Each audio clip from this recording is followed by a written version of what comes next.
नमस्कार दोस्तों, मैं सुनील डेंग अपने चैनल के माध्यम से आपसे बात कर रहा हूं और आज आपकी मैं मुलाकात कराऊंगा एक बहुत बड़ी हस्ती से जो कि उम्र में बहुत छोटी हैं लेकिन उनकी सोच बहुत दूर तक जा रही है।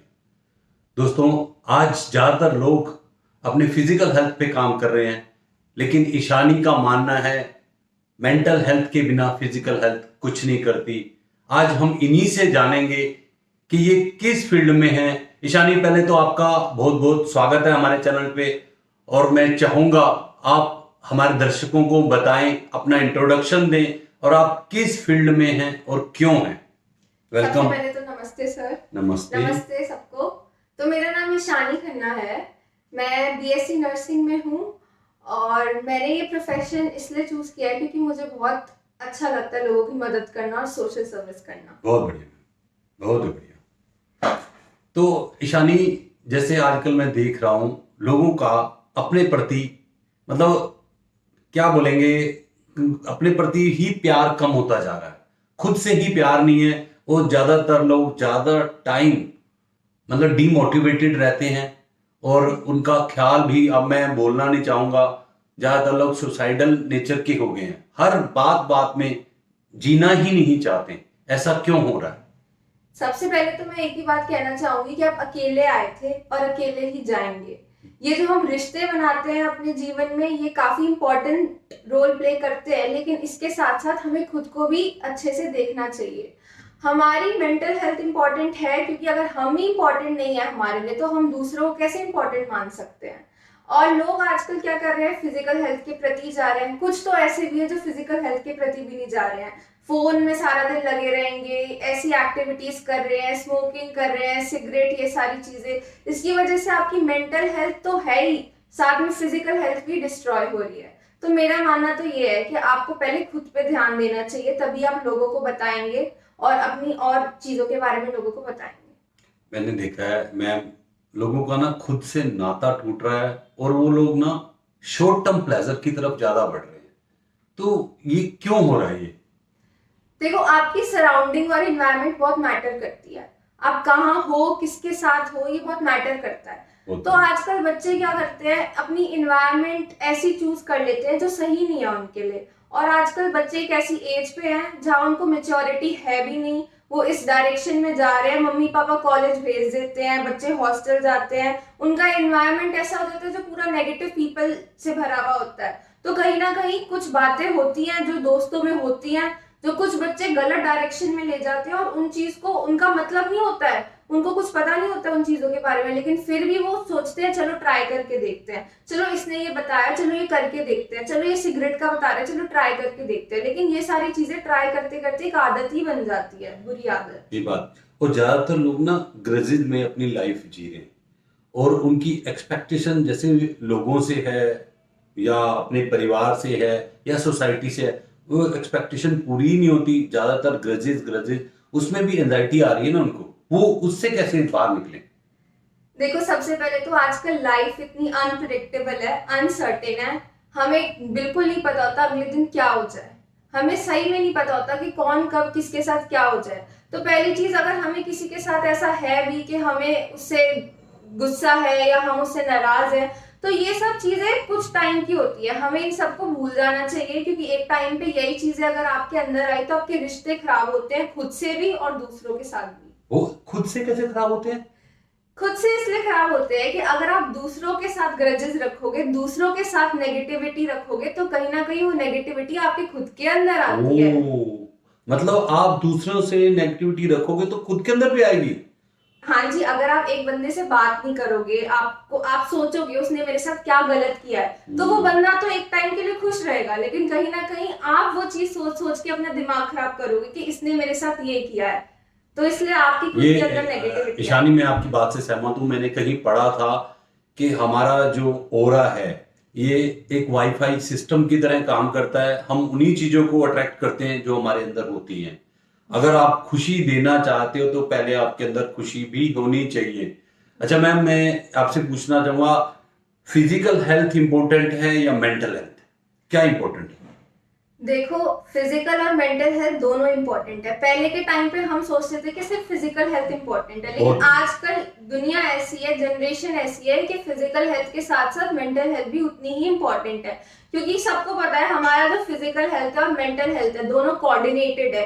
एक चीज अच्छे से नहीं होगी, दूसरी ऑटोमेटिकली नहीं होगी। आपको बुखार होगा, वो आपकी फिजिकल हेल्थ की प्रॉब्लम है, लेकिन साथ में आपको दिमाग में टेंशन भी आएगी, आपको नेगेटिव थॉट्स भी आएंगे बुखार में कि यार कोई मेरा ध्यान नहीं रख रहा, मैं अकेला फील कर रहा हूँ। तो कहीं ना कहीं एक फिजिकल सपोर्ट और एक मेंटल सपोर्ट बहुत इंपॉर्टेंट होता है हर किसी की लाइफ में।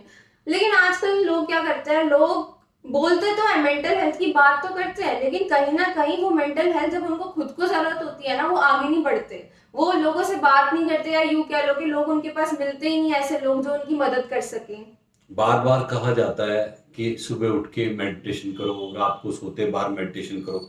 क्या आपकी नजर में ये चीजें इंपॉर्टेंट है मैम?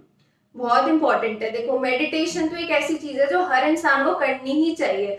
हम एक ऐसी लाइफ में जहाँ सारे बिजी हैं, एक भी ऐसा बंदा नहीं है जो फ्री है अपनी लाइफ में। तो हमारे इतना बिजी स्केड्यूल होता है, हम काम करते हैं, ऑफिस जाते हैं, अलग अलग चीजें कर रहे हैं। तो इसमें अगर हमें एक एम्पल अमाउंट ऑफ रिफ्रेशमेंट मिल रहा है अपनी लाइफ में, तो वो चीज हमें और भी ज्यादा एनर्जेटिक बना देगी, और ज्यादा पॉजिटिव ऑरा क्रिएट करेगी हमारे अंदर। बहुत ही बढ़िया। तो ये मेडिटेशन एक ऐसी चीज है जो आपका, कहते हैं ना, यूनियन करती है खुद का परमात्मा से। बहुत तो मेडिटेशन इज क्या आप खुद को, अपने आप को भगवान से जोड़ रहे हो, जो बहुत जरूरी है आजकल बहुत के ही टाइम बढ़िया, में। बहुत ही बढ़िया। जैसे पेशेंट हॉस्पिटल जाता है ना, डॉक्टर का बहुत इंपॉर्टेंट रोल होता है उसके लाइफ में, और इक्वलेंट रोल नर्सेज का भी होता है, जी जो कितने प्यार से अपने व्यवहार से, आप मानते हैं कि वो प्यार से या मेंटली उसको स्ट्रोंग करना आपका काम है? हाँ जी, बिल्कुल। देखो, हॉस्पिटल में आपको ऐसी नर्सेज भी मिलेंगी जो सिर्फ आपको दवाइयां पकड़ के इंजेक्शन लगा के चली जी। गई, उनको कोई मतलब नहीं है आपको क्या हो रहा है क्या नहीं हो रहा, बस उनको ऑर्डर मिला है कि हाँ इनको ये ठीक करना है, उन्होंने कर दिया। जी। लेकिन कुछ ऐसी भी होती है जो आपके साथ बैठेंगी, आपको पूछेंगी आपको कोई दिक्कत तो नहीं है। तो मुझे लगता है बंदा हॉस्पिटल में अपने पैसे खर्च करने सिर्फ ठीक होने नहीं आता शारीरिक रूप से, वो अपने दिमाग को भी ठीक करने आता है। क्योंकि बहुत सारे ऐसे लोग होते हैं हॉस्पिटल में होते हैं, लेकिन उनके आसपास जो उनकी फैमिली है उनके साथ नहीं होती है, उस टाइम में वो एकदम अकेले होते हैं। तो उनको कोई चाहिए होता है जो उनके साथ बैठे, उन्हें बताए, उन्हें एक होप दे कि हाँ तुम बेटर हो सकते हो पहले से। तो ये इंजेक्शन देना तो कोई भी कर लेगा आजकल, लेकिन अगर हम फिजिकल और मेंटल दोनों चीज को साथ में लेके चल रहे हैं तो वो बहुत बड़ा रोल प्ले करती है नर्सेज का। मैंने मैम आपके बारे में सुना, आप फिजिकली ये जो साइकोलॉजी के ऊपर सेशन भी लेते हैं, उसके बारे में थोड़ा बताएं। तो ये साइकोलॉजिकल सेशन मेरे दिमाग में बहुत पहले से था, लेकिन कोविड के टाइम पे मेरा एक इंस्टेंट थॉट आया कि मैं एक सेशन लेती हूँ। तो बेसिकली हम सब कोविड में डिप्रेस थे कहीं ना कहीं, किसी का काम नहीं चल रहा था, कोई कॉलेज के लिए बैठा था, किसी के कॉलेज नहीं खुल रहे थे, तो कहीं ना कहीं सारे डिप्रेस थे। तो मैंने सोचा कि मुझे अपने आप को एक्सप्रेस करना है, मुझे एक प्लेटफॉर्म चाहिए जिसमें मैं अपने आप को एक्सप्रेस कर सकूं। तो मैंने सोचा जैसे मैं सोच रही हूँ ऐसे और भी लोग होंगे जो चाहते बहुत होंगे कि, बढ़िया, बहुत बढ़िया मैम। जी, हाँ। वो भी चाहते होंगे कि उन्हें भी एक ऐसा प्लेटफॉर्म मिले जिससे वो अपने आप को एक्सप्रेस कर पाए। क्योंकि कहीं ना कहीं ऐसा होता है कि आपको डर रहता है ये बंदा हमें जज तो नहीं कर रहा, अगर हम इसे ये बताएंगे बंदा कुछ गलत तो नहीं सोचेगा हमारे बारे में। तो एक प्लेटफॉर्म जहाँ एक प्रॉपर ट्रांसपेरेंसी है, आपसे कुछ क्वेश्चंस पूछे जाएंगे जो पूरा आपके ओवरऑल लाइफ से रिलेटेड है, जनरल स्टफ से रिलेटेड है, कुछ टॉपिक से रिलेटेड है, और आपको उसे अपने पॉइंट ऑफ व्यू से आंसर करना है। और आपको ये नहीं सोचना कौन क्या सोच रहा है कौन नहीं सोच रहा। वहां स्ट्रेंजर्स भी आएंगे, कुछ दोस्त भी मिलेंगे। तो वो एक ऑनलाइन मीटिंग होती है जो मैं कंडक्ट करती हूँ, जो ये जूम पे रहती है आपकी मीटिंग? हाँ जी, जिसके लिए मैं चाहती हूँ ज्यादा से ज्यादा लोग बढ़े। अभी तो कुछ है 20 लोग हैं, लेकिन मैं चाहती हूँ और भी लोग जुड़े। और हाँ जी मैडम, मैं पूछ रहा हूँ, ये जो बार बार कहा जाता है घर का खाना खाओ, बाहर का खाना कम खाओ, खाने का हमारी सेहत पे क्या असर होता है? देखो, जंक फूड जो है ना, उसमें बहुत चीजें ऐसी होती हैं हमें नहीं पता। अगर हम कोई भी खाना बाहर से लेते हैं ना, कहने को तो हमने 500 रुपए 600 रुपए दिए खाने के, लेकिन उसकी जो प्रोसेसिंग हो रही है, जैसे मैन्युफैक्चर हो रहा है, जैसे प्रोसेस हो रहा है, हमें नहीं पता वो खाना जो बर्गर किंग का मिल रहा है हमें, क्या वो अंदर से वैसा ही है जैसा वो होना चाहिए। क्या पता उसको ऐसे बनाया हो, क्या पता जब उसकी प्रोसेसिंग की हो उन्होंने हाथ धोए हो नहीं धोए हो। आधे से ज्यादा बैक्टीरिया हमारे अंदर तो इसलिए फैल रहे हैं कि हम हाथ धो के खाना नहीं खा रहे हैं, हाथ धो के चीजें नहीं बना रहे हैं। मतलब आपका कहने का मतलब है हर खाने की अपनी एक एनर्जी होती है, और जिस भाव से खाना बनता है उस भाव से ही आगे वो असर करता है। वो खाना आपकी मम्मी ने बनाया है या किसी दुकानदार ने बनाया, दोनों में फर्क है। जी बिल्कुल। बहुत बढ़िया, बहुत इसका मैं एक एग्जांपल देना चाहती हूँ। पर मैं आपको टोकूंगा बीच में हाँ कि ज्यादातर बच्चे तो बाहर का खाना ही पसंद करते हैं, वो घर का खाना पसंद ही नहीं करते, तो क्या करें उसमें? देखो हम सब जो है वो एक टाइम पे घर का खाना इतना नहीं पसंद करते जितना बाहर का करते हैं, लेकिन वो बच्चे जैसे कि इंक्लूडिंग मी जो एक टाइम पे हॉस्टल में रह चुके हैं, उनको पता है मेस का खाना कैसे होता है। आपको आप पैसे देते हो, मेस की दाल पानी मिला हुआ होता है, आपको पता होता है, उनमें कोई प्यार नहीं होता। जो बना रहा है ना उनमें अच्छा प्यार भी होना चाहिए खाने में। जी बिल्कुल। देखो अगर आप कोई भी काम एक पॉजिटिव एनर्जी के साथ करते हो ना, वो पॉजिटिव एनर्जी बंदे में ट्रांसफर होती है। आप समझ रहे हैं? अगर वही चीज आप एक जल्दी में प्रेशर के साथ कर रहे हो, जल्दी इसको खाना दो उसको खाना दो, तो वो और ही पूरा खराब हो जाता है और आपको वो खाना लगता भी नहीं है। आपके बहुत सारे लोगों के डाइजेशन में भी दिक्कत आती है। बहुत बड़ी बात आज आपने बोली, खाने का कितना हमारी फिजिकल हेल्थ पे असर होता है, वही फिजिकल हेल्थ से मेंटल पे जा रहा है हमारा, और वही हमारे रूटीन में आ रहा है। मैम अब मैं चाहूंगा आप हमारे दर्शकों को कोई ऐसा मैसेज दें, हम सुबह से अपना रूटीन कैसे शुरू करें और शाम को कैसे क्लोज करें? देखो सबसे पहले तो दिन की शुरुआत अच्छी होगी तभी पूरा दिन अच्छा जाएगा जी। अगर आप दिन में ही ऐसी चीजें कर रहे हो तो कहीं ना कहीं वो पूरी रिफ्लेक्ट करेंगी आपके पूरे दिन में। तो कई लोग कहते हैं हमसे जल्दी नहीं उठा जाता, मुझे ही देख लो, मैं कभी कभी तो उठ जाती हूँ, कभी कभी नहीं उठती।